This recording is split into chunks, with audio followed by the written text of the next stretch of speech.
voila.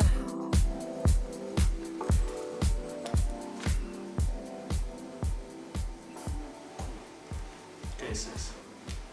We're good. Yeah. Good evening, good afternoon, wherever you are. Good day, good morning. And I know sometimes I don't look as excited as I know I am to see you, Lungs, but I'm very excited to see you. I was worried about you yesterday. You're worried about me. Well, I made it out 6. I made it. Okay.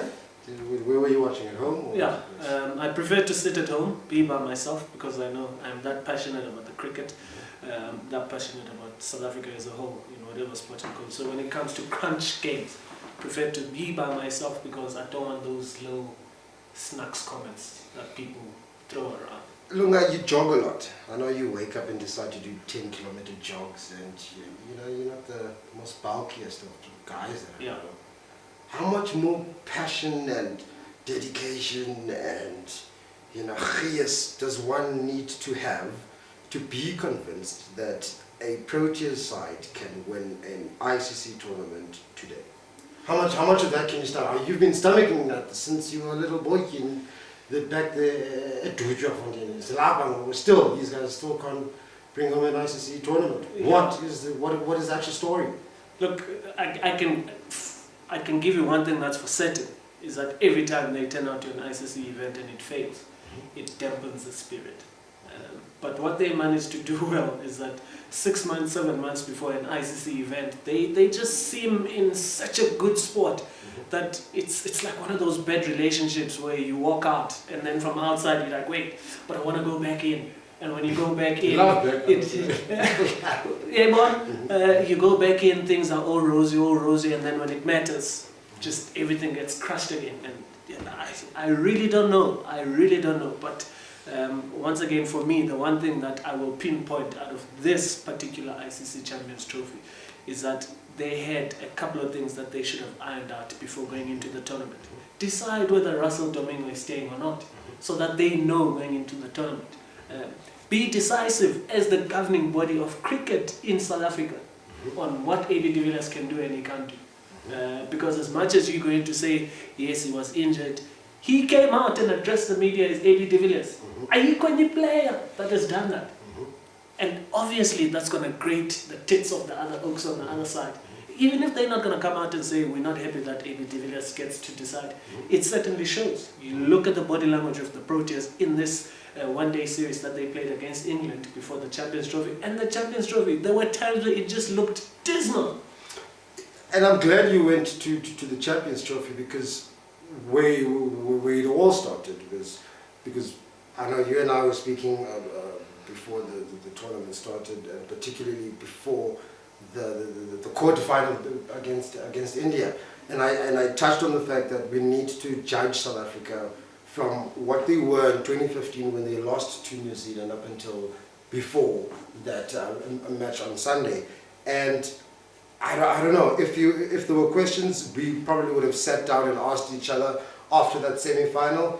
Those questions were answered Saturday morning or Saturday night before they went to bed, leading up to that Indian match on Sunday. All those questions would have been answered, because now we had covered bases when it comes to the all-rounder situation. We had covered bases when it comes to that much spoken about fifth bowler that we always struggle with when it comes to the Proteas side. We had those bases covered. We had the players in the caliber of A.B. de Villiers, Faf du Plessis, Hashim Amla, Quinton de Kock, J.P. Duminy, David Miller. That those are guys who would walk into any other ODI team on any given day, with selection and traveling with the side and being part of the group and understanding team environment and cultures and so forth and so on.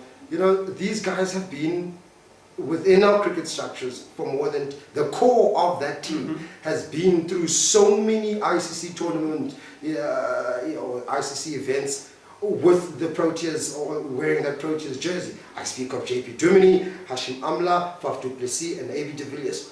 If I am now to explain, because Cricket South Africa and many other federations in our country, their everyday purpose or part of their corporate social investment is to reach out to the people. And it's also our duty ourselves as journalists, reporters and broadcasters to explain to the ordinary South African, when a player has the ability, when a player is clearly head above everyone when it comes to the ability of batting, but still we fail to bring an ICC event at home. How do we explain that to someone? How do I, for someone who does commentary, for half the listenership that perhaps doesn't watch cricket avidly as I do, but someone who relies on me coming on radio to explain cricket to them, how do I explain that to him, that we've got the players, we've got the structures, we've got the hubs, we've got the high performance centres, but we still can't bring home an ICC event in 2017? 6, we've got seasoned cricketers in the Proteas, and you've listed them, and probably you can count Mone Mokel in that side, you can count Wayne Parnell in that side. Even though he hasn't had much Protea game time consistently, he's still been exposed at that stage of cricket, at that level of cricket, perhaps I should say. How do you explain South Africa not bringing home a tournament? It's very difficult, but I think you can start by saying we've got the best cricketers in the world. We've got some of the best cricketers in the world. And it doesn't matter whether you're sitting number 1 in Test and ODI and T20s. If you don't turn up on the day, you're not going to get anywhere. And for me, maybe just on a little bit of side note, AB de Villiers says this wasn't a quarterfinal. For us, it was a group stage match. How do you even come to the media after you've lost to India in a match where you needed to win and say that? It just shows to me that you're not taking ownership of the situation at hand. How do you explain that? How do you go back and explain that? It's not up to you to go and explain things. I know, and you must just give the facts. What you and I are not going to do, Lunga, is sit here and perhaps you are anticipating that we're going to sit here and talk about the dismissals or the performances of certain individuals, or but so-and-so scored 50. No. The purpose of us being here together today, Lunga, is to discuss this or try find some sort of solution. Luke Alfred went as far as writing a book. I've got that book in my shelf right there. The Art of Losing, having studied and gone through all the ICC tournaments that we've taken part in since readmission, and some of them touch on Duckworth Lewis. Some of them, it's been unfortunate when it comes to the understanding of the law or the rule or the system of Duckworth, but some have been rain affected, some we've been dismal. There are situations, some events where we've been dismal. But no. In 2015, we went to New Zealand and Australia. Probably the most comfortable side. The most comfortable side, and perhaps the best side we've ever had going to an ICC event. And you can say that about this side as well. Quite rightly so, and because I will then start comparing the two sides. There's not a lot, or there are very few players who aren't in this side that were in that side. Hence, I wanted us to compare South Africa since that semi-final up until today, because nothing has changed in the side in terms of the core of the team, because the spine of the South African team still remains the players who were involved on Sunday, the day before, or yesterday, were the core that were part of the New Zealand team, which is why it brings me to my next point, Lunga. And it's sort of unfair that we have to bring out this guy, this player in this conversation, which is Wayne Parnell.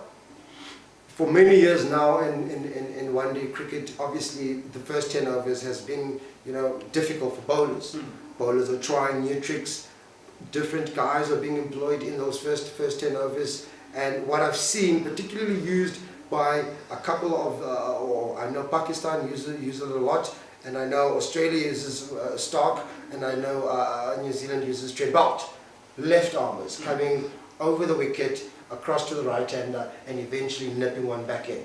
Those were the hopes, those were the signs that Wayne Parnell showed when he burst into the scenes. When he played in the Under-19 World Cup, he had that ability to push it out at high speed and with the control to then nip it back in once or twice in an over.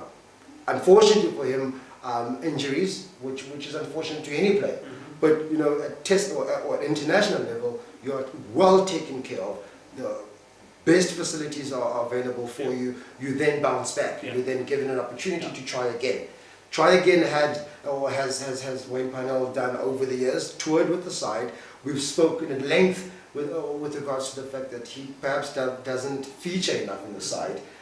But I always feel like Wayne Parnell is just not too sure, even with his body language, even when he runs onto the surface, even when he's just got willow in hand, just does not look convincing, does not look like he's an experienced player. Because if we're going to speak of a similar situation, we may then go back to rugby for as a comparison in rugby, where Bismarck du Plessis was waiting on the fringes, waiting when John Smith was our captain.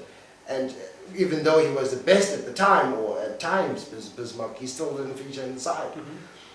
That's the issue with Carl Abbott as well. He waited and waited and waited when Vernon Philander unfortunately had a very, he pitched up. But Wayne Parnell has been around, Wayne Parnell has toured with the side, Wayne Parnell has had to wait and wait and wait, and here was an opportunity for him. Yet once again in an ICC event, he failed to lead that attack.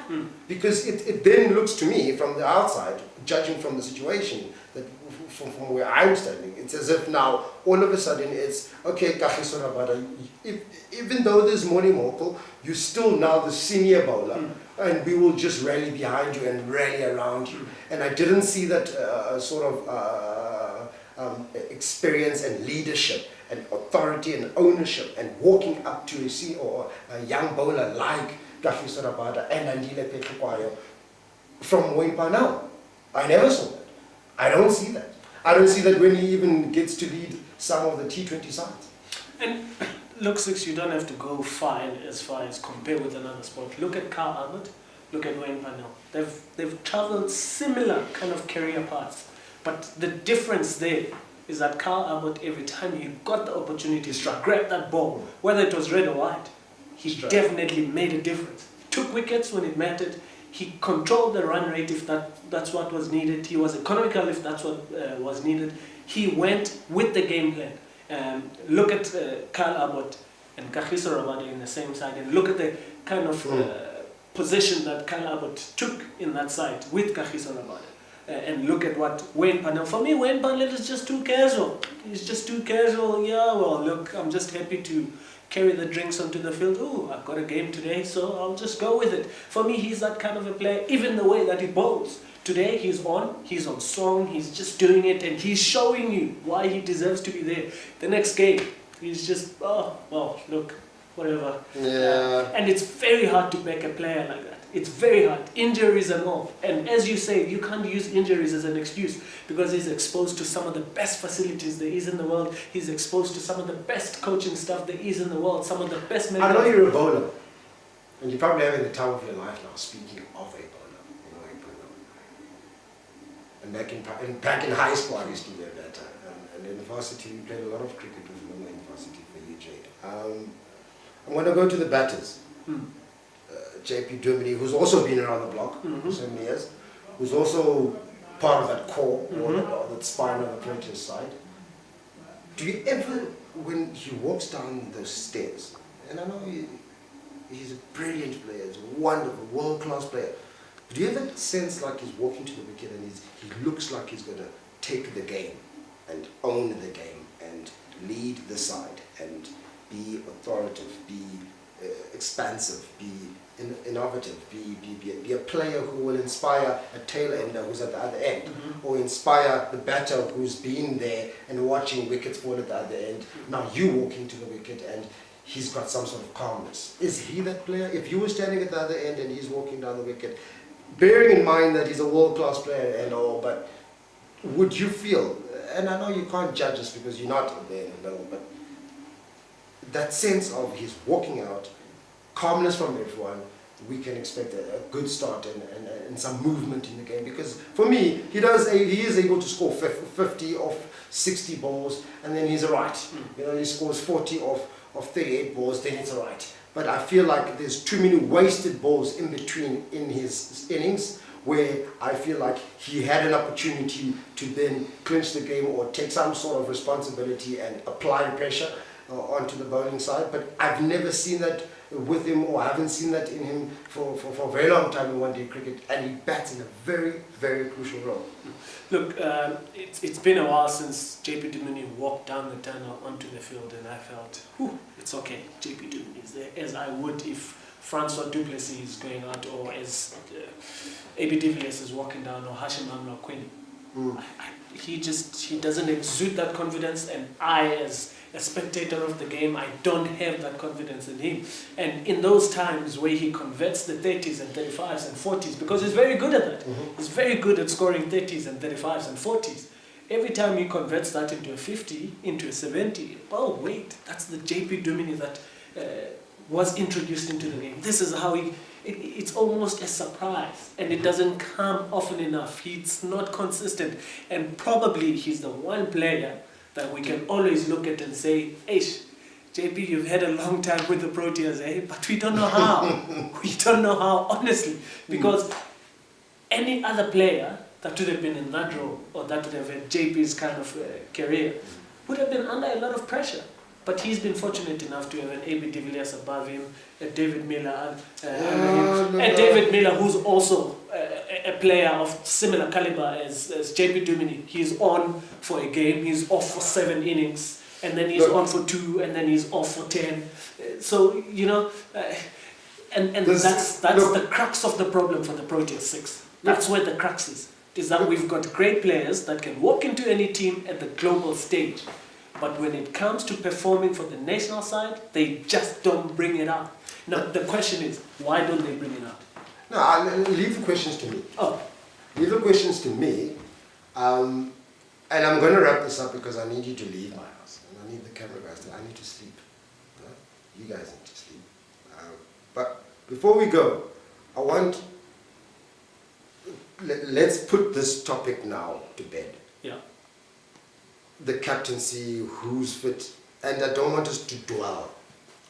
Is it clear or is it not clear? Is it perhaps let's give it another bash or not? Should we then say if you are not going to play certain ODIs, then don't play at all? Are we gonna, is Cricket South Africa gonna respond to what an outcry is? And I know they can't respond to everything the public says, but it is quite clear that there are dynamics that do shift, or some part of the team that does shift when captaincy is changing within the setup. Should we change captains? And what do you say about this AB de Villiers playing certain test matches and playing certain ODIs within a minute? Because I said I need you to leave my house. It's pretty clear, 6. Cricket South Africa needs to respond. This game doesn't belong to Cricket South Africa. It belongs to the 50 million plus South African citizens. Start doing favors of that kind, of that caliber. It definitely does move and nudge the other players the wrong way.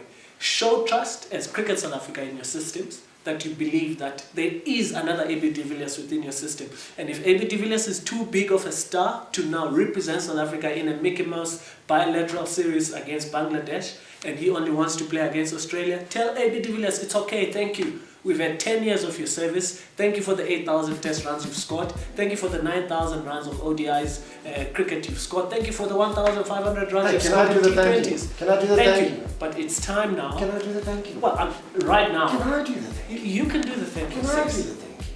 Hey, thank you. Thank you for leaving your house looking smart. Thank you for coming to my house. Your input is always greatly appreciated. Lunga Kupiso, thank you very much for joining us. It still continues. It still continues to be a nightmare for the Proteas and Cricket South Africa, bringing that ICC trophy back at home. There will be in 2019 a Cricket World Cup. South Africa will be there. Will they bring it back? Will the questions be answered? I guess that's what keeps our job going, because we get to sit down and talk about it. Thank you very much.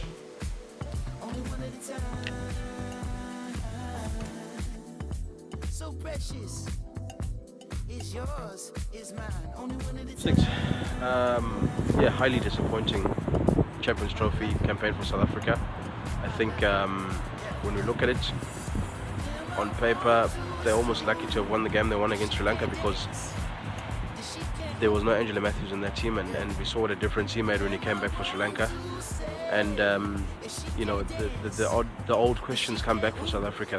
The old questions of temperament, of ability to handle pressure, of ability to perform when it matters. Unlike in the other 3 years when it's world rankings and you know, trophies and awards for performances in the series that ultimately don't alter anyone's life.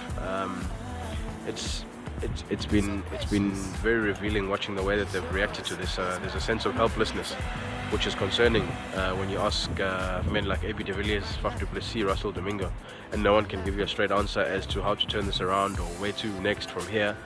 The alarm bells are ringing, and I think what this exposes is the fact that it's time for change in South African cricket, to look at another way, to look at another playing style, to look at blooding players maybe who are completely different to what we think is good enough for, you know, for South African cricket. Maybe we need to go and be like England and be like Pakistan and be like Sri Lanka and start acting, you know, radically and understand that maybe the test players don't necessarily make the best one-day players and the best T20 players.